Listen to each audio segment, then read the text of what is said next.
안녕하세요. 반갑습니다. 유튜버 놀던청룡입니다. 오늘은 이 갤럭시 S20 울트라 초기 설정 방법에 대해서 알아볼 텐데요. 사실 최근 갤럭시 시리즈라면 모두 사용할 수 있는 기능들이지만 갤럭시 S20 시리즈만 사용할 수 있는 기능들도 포함되어 있으니까요. 사전 예약으로 구매하셨거나 아니면 앞으로 갤럭시 S20 시리즈를 구매하실 분들이라면 오늘 영상을 참고하시면 좋을 것 같습니다. 자, 지금 바로 시작하도록 하겠습니다. 구독과 좋아요를 눌러주세요. 상단 알림창을 내리셔서 설정으로 들어가시면 소리 및 진동이라는 곳이 보이실 거예요. 소리 및 진동으로 가셔서 제일 위에 전화벨이 울릴 때 진동도 울림이라는 설정을 켜주세요. 그러니까 전화벨이 울릴 때 진동도 함께 울려서 혹시 전화벨을 못 들었을 때 진동을 느낄 수 있는 거거든요. 자, 그리고 아래로 내려가시면 음량이라는 게 보이실 거고요. 음량에서 미디어 음량 조절이라는 기능을 활성화시켜 주세요. 이 기능을 꺼놓게 되면 벨소리를 조정할 수 있고요. 이 기능을 켜놓게 되면 미디어 볼륨을 조정할 수 있습니다. 그러니까 유튜브를 자주 보시는 분들한테는 굉장히 유용하게 쓰일 수 있는 기능이죠.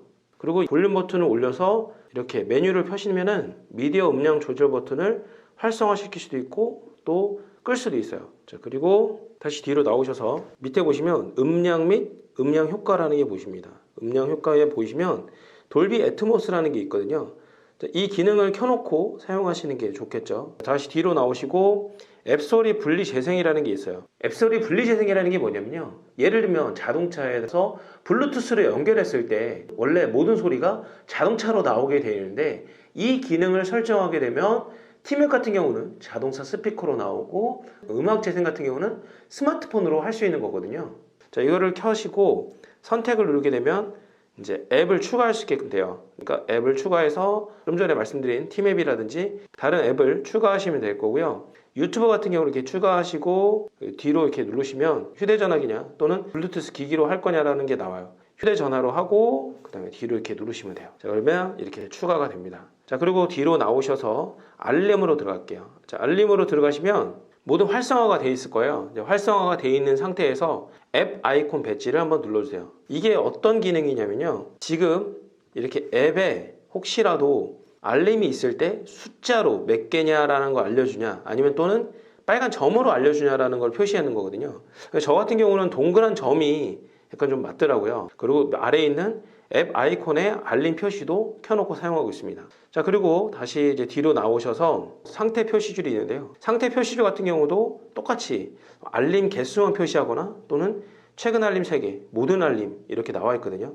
깔끔하게 쓰고 싶은 분들은 알림 표시를 안 하시는 게 좋고요. 알림을 알아야 되지 않겠냐라고 하신 분들은 활성화를 시켜놓고 최근 알림 3개까지만 또는 모든 알림 해가지고 자신에게 맞는 상태 표시를 설정해서 사용하시면 좋을 것 같아요. 자, 여기서 또 한 가지 하셔야 될 게 배터리 용량 표시를 체크를 해주시는 거죠. 그럼 위에 상단에 배터리 용량 표시가 되어 있지 않았던 게 배터리 용량이 표시가 됩니다. 그리고 다시 뒤로 2번 나오셔가지고요, 디스플레이로 들어가 볼게요. 디스플레이 들어가야 되면 제일 처음에 다크 모드라는 게 있죠. 이렇게 검정 화면이니까 아무래도 전력이라든지 아니면 번인 현상을 좀 방지할 수 있는 다크 모드를 사용하시는 게 좋고요. 지금은 일단은 라이트 모드로 켜놓을게요. 그리고 밝기 최적화 같은 경우도 어떤 분들은 불편하다고 하시는 분들이 계세요. 이 밝기 최적화는 밝은 곳에서는 더 밝게, 그리고 어두운 곳에서는 좀 더 어둡게 함으로써 눈을 보호하는 기능인데요. 어두운 곳에 갔을 때 너무 어둡다 보니까 종종 잘 안 보일 때가 발생하거든요. 눈뽕을 안 맞아서 좋긴 하지만 이 부분이 좀 불편하다고 하면은 꺼놓고 사용하시면 되겠습니다. 그리고 아래 보시면 갤럭시 S20의 독보적인 기능인 120Hz의 높은 화면 재생률이라는 게 보이죠. 요거를 클릭하셔서 적용을 하시면 됩니다. 120Hz가 얼마나 부드러운지 직접 사용해 보신 분들이라면 알 수 있을 거예요. 특히 유튜브 동영상을 볼 때는 잔상이 안 나다 보니까 정말 너무 부드럽고 너무 좋았거든요. 다만 게임과 같은 일부 앱에서는 지원이 안 되고 WQHD 기능을 사용하지 못하다 보니까 좀 아쉬운 부분이 남긴 합니다.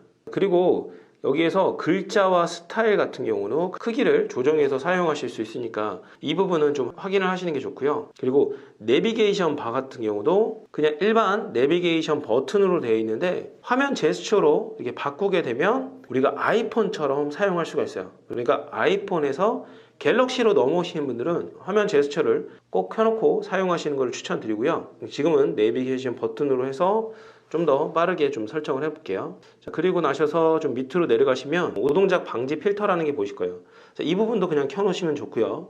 그리고 터치 민감도 같은 경우는 강화유리를 부착을 했는데 터치가 잘 안 되거나 지문 인식이 잘 안 되는 분들은 터치 민감도를 켜놓고 사용하시는 게 좋습니다. 자, 그리고 아래 보시면 충전 정보 표시라는 게 있는데요. 이 부분도 약간 번인 현상이 있어서 좀 꺼놓고 사용을 하고 있고요.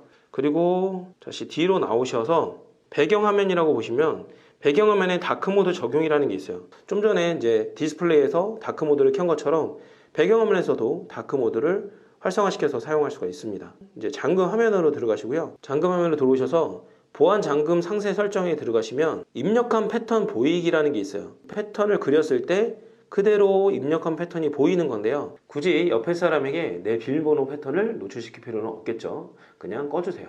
그리고 자동 정체 초기화라는 게 보이시는데요. 이 부분은 활성화를 꺼놓고 사용을 하시는 게 좋고요. 또 아래 보시면 네트워크 및 보안 잠금이라는 게 있는데요. 지금 설명 그대로 휴대전화가 잠겨 있을 때 다른 사람이 와이파이를 끄거나 모바일 데이터를 끌 수 없게끔 해놓은 거예요. 혹시라도 휴대폰이 분실됐을 때 아주 유용하게 사용되는 기능이니까 이 부분도 이렇게 켜놓는 게 좋겠죠.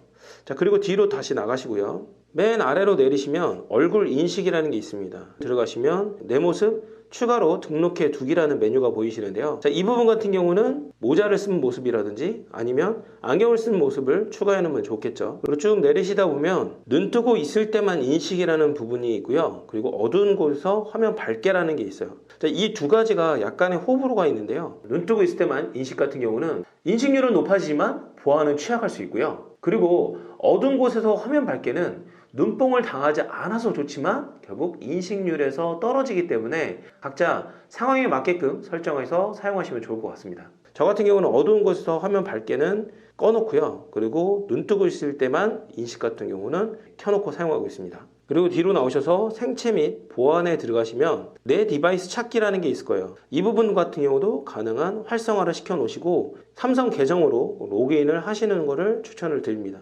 혹시라도 핸드폰을 잘 잊어버리시는 분들이라면 마지막 위치 보내기라는 것도 활성화 시켜 놓으면 좋을 것 같고요. 또 다시 뒤로 나가 볼게요. 그리고 아래로 내려가 보시면은 유용한 기능이라고 보이실 거고요.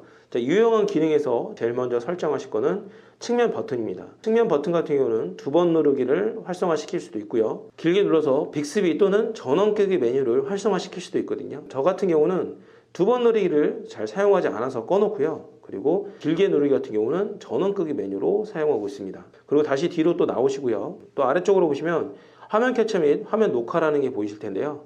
자, 여기 메뉴에 들어가시면 화면 캡처 툴바라는 게 보이실 거예요. 화면 캡처 툴바를 켜놓게 되면 화면 캡처를 했을 때 밑에 이렇게 툴바가 나오는 거예요. 이 툴바가 공유할 때나 아니면 편집할 때 굉장히 편리하긴 하지만 이게 계속 나와 있다 보니까 캡처를 연달하게 되면 이 툴바까지 캡처가 되거든요. 저 같은 경우는 불편하게 느껴져서 화면 캡처 툴바 같은 경우는 꺼놓고 사용을 하고 있습니다. 그리고 또 아래 보시면은 스크린샷 형식이 있는데요. 화질을 높이고 싶다면 PNG로 하시면 될 것 같고요. 만약에 그냥 보통으로 쓰고 싶다라고 하면 JPG로 사용하시면 되겠습니다. 그리고 다음은 화면 녹화 설정인데요. 화면 녹화를 하는 도중에 미디어 소리 또는 마이크 소리까지 녹음을 할 거냐 아니면은 소리 없음으로 완전히 미디어 소리까지 죽이고 사용할 거냐라는 설정을 할 수 있고요. 그리고 동영상 화질 같은 경우도 1080이나 720, 480까지 조정해서 사용할 수 있으니까요. 이 부분 같은 경우는 각자 환경에 맞게끔 설정해서 사용하시면 좋겠죠. 그리고 다시 뒤로 나오시고요. 아래쪽에 보시면 모션 및 제스처라는 게 보이실 거예요. 자, 모션 및 제스처에서 들어서 화면 켜기라는 게 보이는데요. 자, 이 들어서 화면 켜기 같은 경우는 핸드폰을 들었을 때 잠금 화면으로 화면이 켜지는 거예요. 자, 그러니까 아무래도 좀 전력 소비가 많겠죠. 그러니까 이 기능은 좀 껴놓으시고요. 두 번 눌러서 화면 켜기 같은 경우도 켜놓고 사용하시면 됩니다. 그리고 아래쪽에 보면 스마트 스테이라는 게 보이실 거예요. 화면을 보고 있는 동안 화면이 계속 켜져 있는 거예요. 그러니까 이 부분은 켜서 사용하시는 게 좋겠죠. 아래 부분들도 다 켜져 있는 대로 그대로 놔두셔서 사용하시면 됩니다. 그리고 다시 뒤로 나오시고요.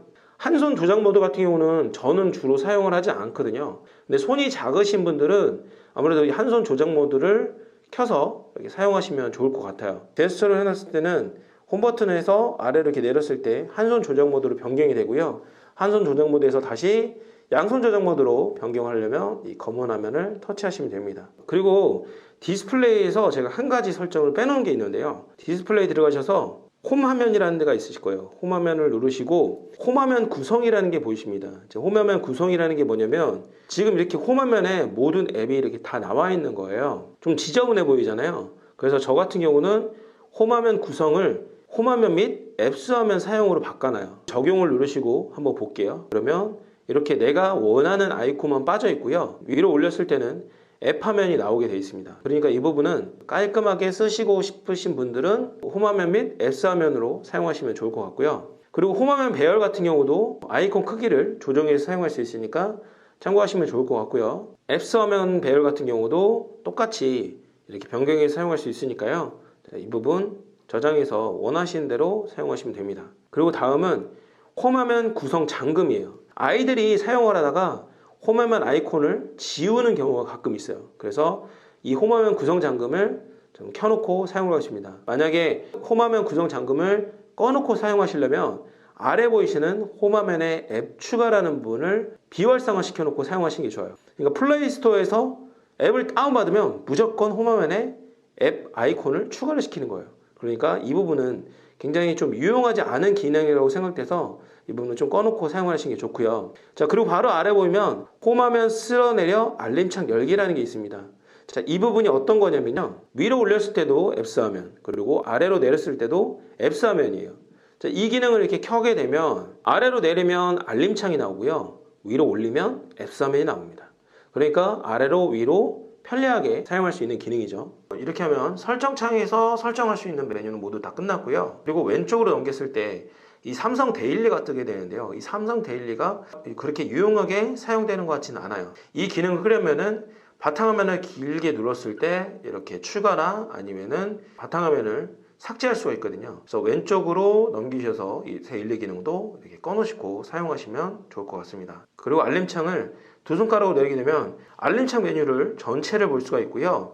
그리고 오른쪽 위에 점점점이라는 표시를 누르시고 빠른 설정창 구성이라는 게 보이실 거예요. 여기로 들어가셔서 밝기를 맨 위에 표시를 체크를 하시고 미디어 및 디바이스 표시는 꺼주시면 되겠습니다. 밝기를 맨 위에 표시를 활성화시켜 놓게 되면 그냥 일반적으로 아래로 내렸을 때도 밝기를 활성화시킬 수가 있어요. 그리고 좀 전에 미디어 및 디바이스 표시라는 게 보였었죠. 자, 이 기능 같은 경우도 미디어 및 디바이스라는 게 있는데 이게 굳이 필요 없는 기능이라 사실 저 같은 경우는 이렇게 꺼놓고 사용을 하고 있거든요.